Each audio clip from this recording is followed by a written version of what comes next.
ഒരുമിച്ച് കൂടുന്ന അത്തരത്തിലുള്ള സദസ്സുകളിൽ എല്ലായ്പ്പോഴും പങ്കുവെക്കാൻ തോന്നുന്ന ഒരു സംഭവം മാത്രം ഞങ്ങളുടെ മുമ്പിൽ അവതരിപ്പിക്കാം. ഏതാനും മാസങ്ങൾക്ക് മുമ്പാണ് നമ്മുടെ മലയാളത്തിലെ പ്രമുഖമായൊരു പത്രത്തിൽ കേരളത്തിൽ അറിയപ്പെട്ട ഒരു എഴുത്തുകാരൻ തന്റെ ഒരു യാത്രാനുഭവം വിവരിക്കുകയുണ്ടായി. അദ്ദേഹം ട്രെയിനിൽ യാത്ര ചെയ്യുന്നു. കണ്ണൂരിലേക്ക് യാത്ര ചെയ്തുകൊണ്ടിരിക്കുന്ന സമയത്ത് അദ്ദേഹം ഒരു മധ്യവയസ്കനായ തൊപ്പി ധരിച്ച താടി വെച്ച ഒരു പണ്ഡിത വേഷധാരിയായിട്ടുള്ള ഒരാളെ ട്രെയിനിൽ വെച്ചുകൊണ്ട് കണ്ടു. ട്രെയിനിന്റെ എതിർ ഭാഗത്തുള്ള സീറ്റിലിരുന്നു കൊണ്ട് അദ്ദേഹത്തെ ശ്രദ്ധിച്ചപ്പോ തൊട്ടടുത്ത സഹയാത്രികനുമായിട്ട് ഇദ്ദേഹം വാചാലമായിട്ട് സംസാരിക്കുന്നുണ്ട്. സംസാരം ശ്രദ്ധിച്ചു നോക്കുമ്പോ തൊപ്പിയും താടിയും വെച്ച ഒരു മുസ്ലിയാരാണെങ്കിലും അദ്ദേഹം ഒരുപാട് ലോകത്ത് അന്ന് ചർച്ച ചെയ്യപ്പെട്ടുകൊണ്ടിരിക്കുന്ന വലിയ വലിയ വിഷയങ്ങളെക്കുറിച്ച് വാചാലമായിട്ട് സംസാരിക്കുന്നുണ്ട്. അപ്പൊ ഈ എഴുത്തുകാരന് തോന്നി ഇദ്ദേഹം അത്യാവശ്യം വായിക്കുന്നയാളാണ്, ലോകം മനസ്സിലാക്കിയ ആളാണ്, ലോകത്തുനിന്ന് ചർച്ച ചെയ്യപ്പെടുന്ന പുതിയ പുതിയ വിഷയങ്ങളെക്കുറിച്ചൊക്കെ നല്ല അവഗാഹമുള്ള ആളാണ്. അതുകൊണ്ട് ഇദ്ദേഹത്തെ ഒന്ന് പരിചയപ്പെടണമെന്ന് ആ ഊഴം കാത്തിരുന്നപ്പോ തൊട്ടടുത്ത യാത്രക്കാരൻ അടുത്ത സ്റ്റേഷനിൽ ഇറങ്ങിയപ്പോ ഇദ്ദേഹം അടുത്ത് ചെന്നിരുന്നു.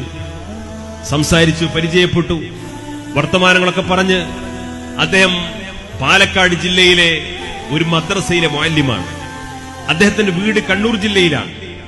അപ്പൊ നാട്ടിലേക്ക് യാത്ര ചെയ്തുകൊണ്ടിരിക്കുന്ന ആ വഴിമധ്യയാണ് ഇവർ പരിചയപ്പെടുന്നത്. അങ്ങനെ ഇവരൊരുപാട് കാര്യങ്ങൾ സംസാരിക്കുന്നു. രണ്ടുപേർക്കും പരസ്പരം ഇഷ്ടപ്പെടുന്ന വിഷയങ്ങളെക്കുറിച്ച് അവരൊരുപാട് സംസാരിക്കുന്നു. അവരവിടുത്തെ സുഹൃത്തുക്കളായി കണ്ണൂരിൽ ട്രെയിൻ ഇറങ്ങാൻ സമയത്ത് പരസ്പരം പേരും നാടുമൊക്കെ ചോദിച്ച് പരിചയപ്പെട്ടു. പിരിയാൻ സമയത്ത് മദ്രസ മുഅല്ലിമ് വീട്ടുകാര്യങ്ങളെക്കുറിച്ചൊക്കെ പരിചയപ്പെടുത്തിയപ്പോൾ അദ്ദേഹം പറഞ്ഞു, എന്റെ 2 മക്കൾ ഡോക്ടർമാരാണ്. അവർ കോഴിക്കോട്ട് ഇന്നാലിന്ന ആശുപത്രികളിൽ ജോലി ചെയ്യുന്നുണ്ട്.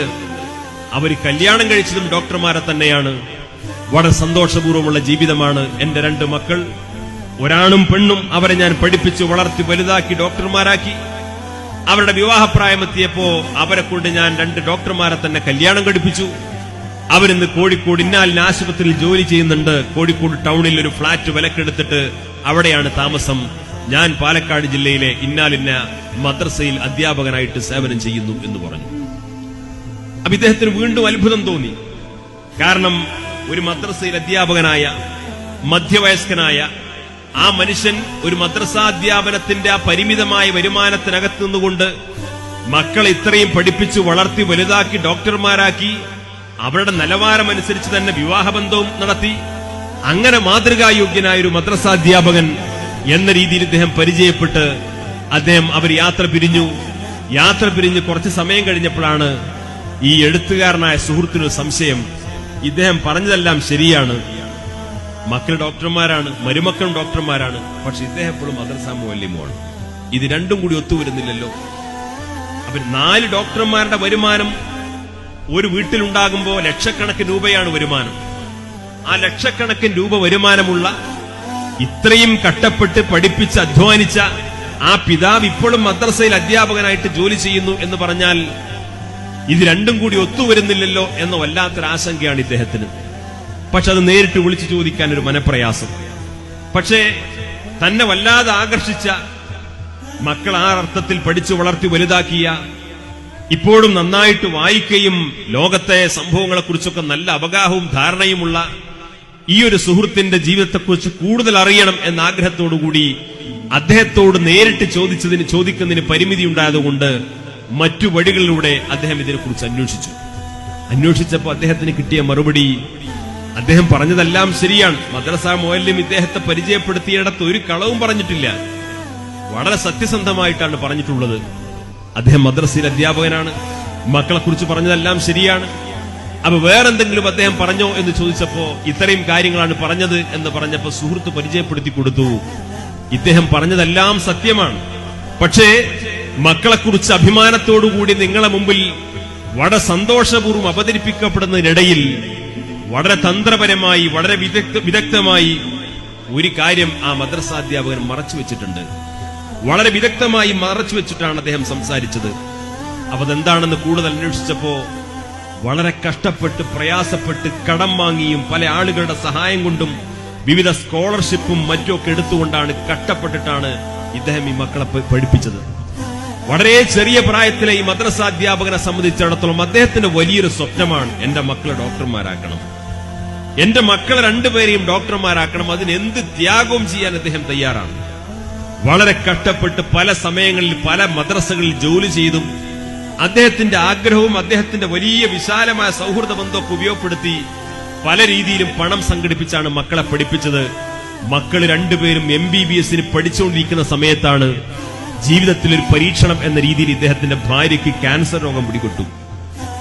ഭാര്യയ്ക്ക് ക്യാൻസർ രോഗം പിടിപെട്ടപ്പോ അത് ജീവിതത്തിൽ വല്ലാത്തൊരു പരീക്ഷണമായി. കുടുംബക്കാരും സുഹൃത്തുക്കളൊക്കെ പറഞ്ഞു, മക്കളേതായാലും പഠിച്ച് ഈ ഒരു അവസ്ഥയിലെത്തിയല്ലോ, ഇനിയും നിങ്ങൾ വീണ്ടും കടം വാങ്ങിയിട്ടും സാമ്പത്തികമായിട്ട് ബുദ്ധിമുട്ടിയിട്ടൊരു സാഹസത്തിന് മുതിരരുത്. അവരെ ഇപ്പോൾ പഠിച്ചെത്തിയത് ഇവരെ നിർത്തിയിട്ട് അവരെവിടെയെങ്കിലും ജോലിക്ക് പോകട്ടെ, എവിടെയെങ്കിലും ജോലിക്ക് പോകട്ടെ. ഉള്ള വിദ്യാഭ്യാസം കൊണ്ട് ജോലി എടുത്തിട്ട് അതിന്റെ വരുമാനം കൊണ്ട് അവർ കുടുംബം പോറ്റട്ടെ, അവര് ഉമ്മയെ ചികിത്സ നടത്തട്ടെ. എന്തിനാണ് ഇങ്ങനെ ഒരു സാഹസത്തിന് മുതിരുന്നത് എന്ന് പറഞ്ഞപ്പോ ഇദ്ദേഹത്തിന് അത് ഒരിക്കലും സഹിക്കാൻ കഴിയുന്നില്ല. കാരണം ഞാൻ എന്റെ മക്കളെ ഡോക്ടറായി കാണാൻ വല്ലാതെ ആഗ്രഹിച്ച ഒരാളാണ്.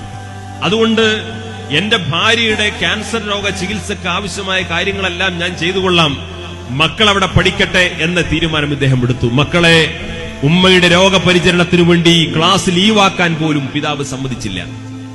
ഇദ്ദേഹം വളരെയധികം കഷ്ടപ്പെട്ട് പ്രയാസപ്പെട്ട് 6 മാസം 7 മാസക്കാലം തിരുവനന്തപുരം RCC കേന്ദ്രീകരിച്ചുകൊണ്ട് ഭാര്യയുടെ ചികിത്സ നടത്തി. 7 മാസം പിന്നിട്ടപ്പോ ഭാര്യ മരണപ്പെട്ടു. ഭാര്യ മരണപ്പെട്ടപ്പോ വീണ്ടും അതൊരു വലിയ പരീക്ഷണമാണ്. സ്വന്തം ഭാര്യ മരണപ്പെടുന്നു, ക്യാൻസർ രോഗം ബാധിച്ച്. മക്കൾ ഇങ്ങനെ പഠിച്ചുകൊണ്ടിരിക്കുന്നു. അങ്ങനെ വീണ്ടും ജീവിതത്തിൽ ഇങ്ങനെ പുതിയ പുതിയ പരീക്ഷണങ്ങൾ വന്നപ്പോ അദ്ദേഹത്തിന്റെ കുടുംബക്കാരും സുഹൃത്തുക്കളൊക്കെ പറഞ്ഞു, എന്തായാലും ഭാര്യ മരണപ്പെട്ടു, നിങ്ങൾക്കൊരു കുടുംബജീവിതമാണല്ലോ. രണ്ടാമതൊരു വിവാഹം കഴിക്കാൻ വേണ്ടി ശ്രമിച്ചപ്പോ അതിനുവേണ്ടി പറഞ്ഞപ്പോ അദ്ദേഹം പറഞ്ഞു, ഞാൻ ഇപ്പൊ വിവാഹം കഴിക്കുന്നതിനെ കുറിച്ചൊന്നും ആലോചിക്കുന്നില്ല. ഭാര്യ ഏതായാലും മരണപ്പെട്ടു. പക്ഷേ ഈ മക്കളുടെ കാര്യത്തിൽ വർഷങ്ങൾക്ക് മുമ്പ് ഞാൻ എന്റെ മനസ്സിൽ നിയത്ത് വെച്ചൊരു കാര്യമുള്ളൂ, അവർ ഡോക്ടർമാരാവണം. അപ്പൊ അതാണ് എന്റെ അടുത്ത ജോലി, എന്റെ ലക്ഷ്യം അവിടെയാണ് എന്ന രീതിയിൽ അതിന്റെ പിറകെ തന്നെ ഇദ്ദേഹം സഞ്ചരിച്ചു. കടബാധികൾ തീർക്കാൻ വേണ്ടി ഓരോ വഴികൾ അന്വേഷിച്ചപ്പോ അദ്ദേഹത്തിന്റെ ബുദ്ധിയിൽ ഉദിച്ചൊരു സംഗതി, മക്കൾ ഹോസ്റ്റലിൽ പഠിക്കുകയാണ്, അവിടെയാണ് അവർ താമസിക്കുന്നത്.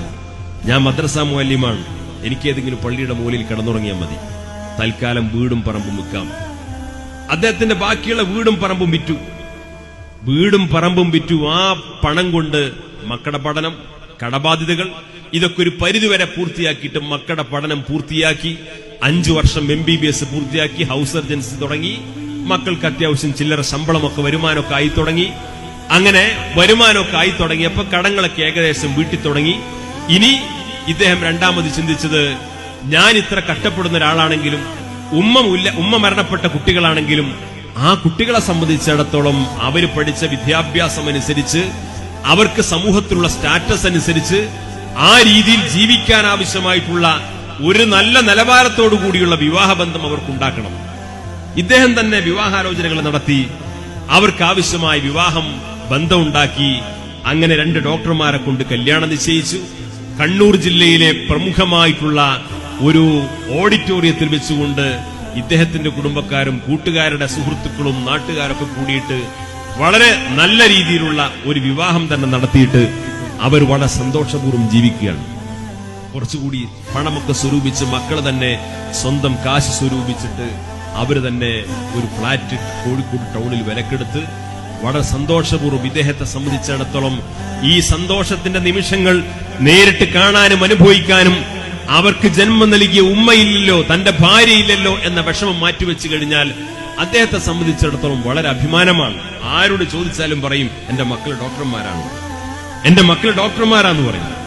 അവർ കല്യാണം കഴിച്ച ഡോക്ടർമാരാണ്. അദ്ദേഹം വളരെ അന്തസ്സോടുകൂടി മക്കളെ കുറിച്ച് പറയും.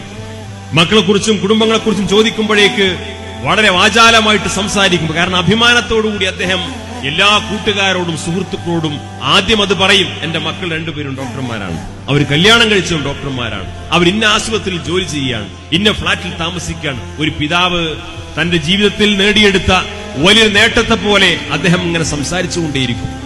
ഫ്ളാറ്റൊക്കെ വിലക്കെടുത്ത് അവിടെ കടബാധ്യതകളൊക്കെ തീർന്ന് മക്കൾ സന്തോഷപൂർവ്വം ജീവിക്കുന്നത് കാണാൻ വേണ്ടി ഒരു ദിവസം പാലക്കാട് നിന്ന് ട്രെയിൻ കയറി കോഴിക്കോട് വന്നിറങ്ങി. അങ്ങനെ ഈ ഫ്ളാറ്റിലേക്ക് ഒരു ഓട്ടോ വിളിച്ച് ചെന്ന് ഫ്ളാറ്റിൽ വാപ്പ വരുന്നുണ്ട് എന്നറിഞ്ഞപ്പോ മക്കളും മരുമക്കളും കോഴിക്കോടൻ പലഹാരങ്ങളൊക്കെ ഉണ്ടാക്കി അങ്ങനെ വാപ്പാനെ സ്വീകരിച്ചിരുത്തി അവർ ഭക്ഷണം കഴിച്ച് വാപ്പ തിരിച്ചു പോകാൻ വേണ്ടി ഇറങ്ങിയപ്പോ മകനും മകളും കൂടെ ഇറങ്ങി. മകനും മകളും കൂടെ ഇറങ്ങിയിട്ട് അവിടെ ബസ് സ്റ്റാൻഡിലേക്ക് ബസ് കയറ്റി വിടാൻ വേണ്ടിയിട്ട് സിറ്റി സ്റ്റാൻഡിലേക്ക് ബസ് സ്റ്റോപ്പിലേക്ക് വാപ്പാനെയും കൊണ്ട് മകനും മകളും കൂടെ വന്നു. മരുമക്കൾ രണ്ടുപേരും അവിടെ വീട്ടിലിരുന്നു. മകനും മകളും കൂടെ വന്നിട്ട് ബസ് സ്റ്റോപ്പിലേക്ക് വാപ്പ എത്തി. എന്റെ പ്രിയപ്പെട്ട രക്ഷിതാക്കൾ ഗൗരവത്തിൽ ചിന്തിക്കേണ്ടതാണ് ഇനി ഞാൻ പറയുന്നത്. വാപ്പ ബസ് കയറാൻ സമയത്ത് മകൻ ഒരു പേപ്പറിൽ ഒരു നമ്പർ എഴുതിയിട്ട് വാപ്പാന്റെ കൈ കൊടുത്തു. വാപ്പാനോട് പറഞ്ഞു, ഇതെന്റെ പുതിയ ടെലിഫോൺ നമ്പറാണ്, ഇതാണ് എന്റെ പുതിയ മൊബൈൽ നമ്പർ. ഞായറാഴ്ച മാത്രമേ ഈ ഫോണിൽ നിങ്ങൾ വിളിക്കാൻ പാടുള്ളൂ. കാരണം അല്ലാത്ത ദിവസങ്ങളിലൊക്കെ ഞാൻ ഹോസ്പിറ്റലിലാവും, രോഗികൾക്കിടയിലായിരിക്കും, വാർഡിലായിരിക്കും, തിരക്കിലായിരിക്കും. അപ്പൊ വിളിച്ചാൽ പ്രയാസമാണ്. ഞായറാഴ്ച മാത്രമാണ് നിങ്ങൾ ഈ നമ്പറിൽ വിളിക്കേണ്ടത്. എല്ലാ ഞായറാഴ്ചയും വിളിച്ചാൽ എന്നെ കിട്ടും. നിങ്ങൾക്ക് കാശിന്റെ എന്തെങ്കിലും ആവശ്യമുണ്ടെങ്കിൽ ഈ നമ്പറിൽ വിളിച്ചാൽ മതി, ഞാൻ നിങ്ങളുടെ അക്കൗണ്ടിലേക്ക് കാശ് ട്രാൻസ്ഫർ ചെയ്ത് തരാം. മകൻ പാപ്പാനോട് പറയാം, നിങ്ങൾക്ക് കാശിന് ആവശ്യമുണ്ടെങ്കിൽ ഈ നമ്പറിൽ വിളിച്ചാൽ മതി, ഞാൻ നിങ്ങളുടെ അക്കൗണ്ടിലേക്ക് ട്രാൻസ്ഫർ ചെയ്തു തരാം. ഒരു കാര്യം കൂടി പറഞ്ഞു, ഇനി മേൽ നിങ്ങൾ ഈ ഫ്ളാറ്റിലേക്ക് വരാൻ പാടില്ല. ഇനി നിങ്ങൾ ഈ ഫ്ളാറ്റിലേക്ക് വരാൻ പാടില്ല. ഞാൻ ആകെ ഞായറാഴ്ച ഇവിടെ ഉണ്ടാവുള്ളൂ. ഞായറാഴ്ച എന്റെ പല ഫ്രണ്ട്സുമാരും സുഹൃത്തുക്കളും അടുപ്പക്കാരൊക്കെ വരുന്ന ദിവസമാണ്. അന്നിങ്ങനെ വാപ്പാന്നും പറഞ്ഞിട്ട് തൊപ്പിയും താടിയും വെച്ചിട്ട് ഇവിടെ കയറി വരുന്നത് അവന് മനപ്രയാസമാണ്. അതുകൊണ്ട് മേലിൽ ഇനി ഇങ്ങോട്ട് വരാൻ പാടില്ല. നിങ്ങൾക്ക് കാശിന്റെ ആവശ്യമാണെങ്കിൽ ഈ നമ്പർ വിളിച്ചു പറഞ്ഞാൽ മതി. അത് ഞായറാഴ്ച മാത്രമേ വിളിക്കാൻ പാടുള്ളൂ. ഈ നമ്പർ വിളിച്ചാൽ നിങ്ങൾക്ക് ആവശ്യമുള്ള കാശ് ഞാൻ ബാങ്കിലേക്ക് അയച്ചു തരാം. ഇത് ഞാൻ ഏതെങ്കിലും കഥയോ കെട്ടുകഥയോ നോവലിന്റെ ഭാഗത്ത് ഉദ്ധരിച്ചതല്ല. ആ 4 ഡോക്ടർമാരും ഇന്നും കോഴിക്കോട്ട് ഈ അറിയപ്പെടുന്ന ആശുപത്രികൾ ജോലി ചെയ്യുന്നുണ്ട്, അവിടുത്തെ ഫ്ളാറ്റിൽ താമസിക്കുന്നുണ്ട്. ഈ മദ്രസ മൂലം ജീവിച്ചിരിപ്പുണ്ട്. ഞാൻ ആരെ ആക്ഷേപിക്കാൻ വേണ്ടി പറയുന്നതല്ല. എന്റെ പ്രിയപ്പെട്ട രക്ഷിതാക്കൾ ഗൗരവത്തോടുകൂടി ചിന്തിക്കേണ്ട കാര്യമാണ്. നാളെ എന്റെയും നിങ്ങളുടെയും മക്കൾ നമ്മളോട് ഇങ്ങനെ പറയില്ല എന്ന് ഉറപ്പിച്ചു വിശ്വസിക്കാൻ മാത്രം എന്ത് മതവിജ്ഞാനമാണ് നാം നമ്മുടെ മക്കൾക്ക് നൽകിയിട്ടുള്ളത് എന്നാണ് നമ്മൾ പരിശോധിക്കേണ്ടത്. ഇത് പറയാനാണ് ഞാൻ ഇത്രയും പറഞ്ഞത്. ഇങ്ങനൊരു വാക്ക് എന്റെ മകൻ, എന്റെ മകൾ എന്നോട് പറയില്ല. എന്റെ മുഖത്ത് നോക്കിയിട്ട് എന്റെ മകനോ മകൾക്കോ അങ്ങനെ പറയാൻ കഴിയില്ല. കാരണം എന്താണ്? മാതാപിതാക്കൾ ആരാണെന്ന് ഞാൻ എന്റെ മക്കളെ പഠിപ്പിച്ചു കൊടുത്തിട്ടുണ്ട് എന്ന് ഉറപ്പിച്ചു പറയാൻ മാത്രം നമ്മൾ എന്ത് മതബോധമാണ്, എന്ത് മതവിശ്വാസമാണ്, എന്ത് മതവിജ്ഞാനമാണ് നാം നമ്മുടെ മക്കൾക്ക് നൽകിയിട്ടുള്ളത്?